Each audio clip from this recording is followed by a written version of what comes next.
My name is Vladimir Kush, and I work in the style of metaphorical realism, which is metaphorical by its definition, but realistic in its performance, in its rendering level. So that term I came up with about 10 years ago, and that's the most reflective of what it is. I was born in Russia, but lived most of my conscious life in the United States and traveled around. So that is my basic story. I don't live anywhere. I live in different places. I think where I come from, it was almost a total isolation at that time in the Soviet Union. We didn't have much access to anything, but that actually helped to develop and concentrate on certain things better. I know that with the full access to information, people get sometimes lost. So we had a better focus at that time, but growing up there was implying more discipline to life. I went to schools, to art schools, and that discipline helped to gain some level of skill, artistic skill, which helped later to develop that style, metaphorical realism. I left because I didn't think that there's any perspective for the future for the artist in the Soviet Union at that time. That was Soviet Union. Although at that time, the Union of Artists members, they were doing pretty well, so everything was set up for them. But I didn't want my wanderlust, so to say, my dreams, childhood dreams, led me somewhere far away. So it took me on the sails of imagination to the distant shores. Starting with Impressionism, I went through many styles, including Post-Impressionism, Impressionism, and experiments with abstract art, separation of shape from color and such, until I came to that. It was going for many years. You know, a lot of scientists, they say that it takes 10 years of perseverance into in doing one thing, and on average that would take 10 years to succeed in one thing. So that exactly took about roughly 10 years from the time of experiments to the time when I could come up with that name. There were different terms invented around that afterwards. I have seen magic realism already after that. But I think I'm painting in a realistic style because I want the viewer to believe that this is real world, because we have to convince him that it's real. But the metaphor helps us to re-mythologize. Like I was just talking to some people out there when I was signing the prints, and they were saying, oh, whatever you do, it's so poetic and so spiritual that it's been lost in this world. And that's what I'm doing. I'm giving the people, again, the feeling of hope, the light, the hope in the future, the consolation, it's love. Many things in this world cannot be defined in just simple terms. Things like very abstract terms like love. I mean, we cannot define what love is, or time. It's very vague, it's evasive when we start trying to grasp on it. The only way to describe it is through metaphor. And by doing this, I'm creating sort of matrix, like I created the matrix of love. This is moments of love. Each of those shelves contains a moment, and the scope of which will define that notion much better. I believe that metaphorical realism can exist in different mediums, and that cannot be just limited only for two-dimensional art or wall art, so to say. It can expand to much bigger scope of things. It inspires people in different ways, but the most common reaction of the people that come to the galleries would be, I might have seen this in my dreams, but I could never explain it. Mostly they remember their childhood, the time when their intuitive and logical parts of their brain were more connected.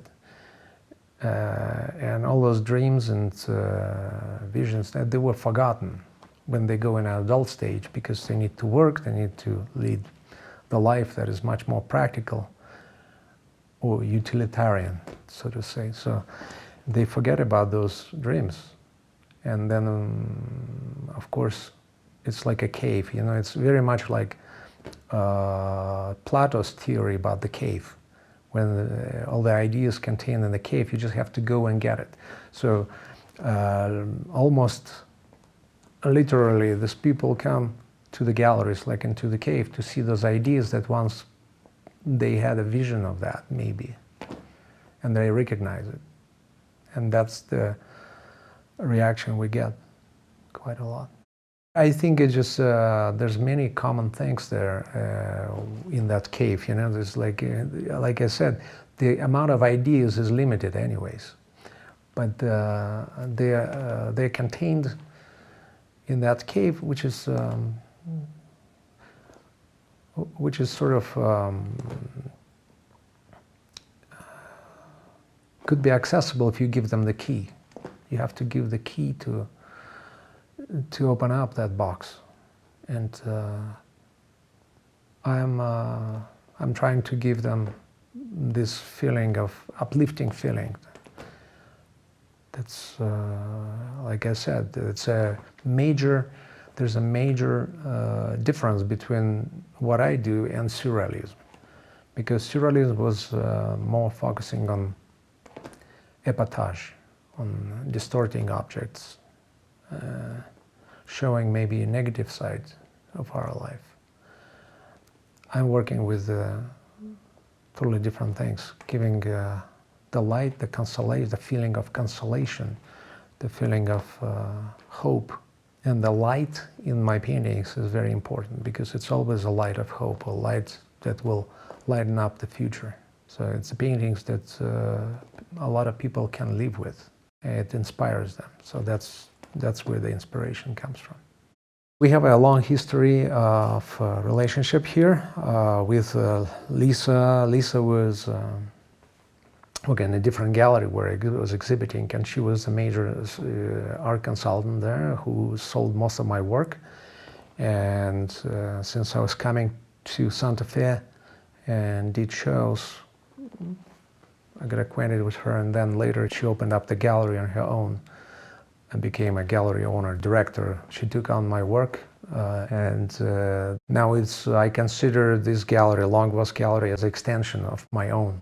I think she is a combination, very rare combination of the great human being and the gallery owner, director, dealer, or whatever you call it, or art consultant. And from my experience, long experience with art industry, this combination is very unique and rare, and to combine great, human qualities, and at the same time being able to be such a great salesperson of my art. But you have to believe in this art, and she has a lot of passion, and which definitely helps, because it ensures that passion to the potential clients that she meets in the gallery. Longwas Gallery has a very unique atmosphere. This is because of Lisa's personality, of course. I'm continuing the line of metaphorical realism, but there will be some larger in size paintings coming out, and one of them will be another compilation piece. It's called Tree of Life, and as you know, in mythology, that the Tree of Life symbolically represents the connection between earth and heaven, or the ladder. In different mythologies, like in Polynesian mythology, there was a ladder from heaven to earth, which allowed people, the gods to come down the stairs. And in my painting, that is also present, but the Tree of Life represents, it's a compilation piece of many different paintings that I have painted before, and even some again that I have not painted before. What I'm working on, I have a plan. I have a plan for a few years ahead, what I need to do. And that is, or just tentative plan. And of course I change things, but there's a pile, it's only piling up. Those ideas are piling up. And the most what I'm afraid of is that I don't have enough time. This is a major problem of not having enough time to realize those ideas, to put them to life, to let them start trembling the grass or gain the wings, metaphorically speaking.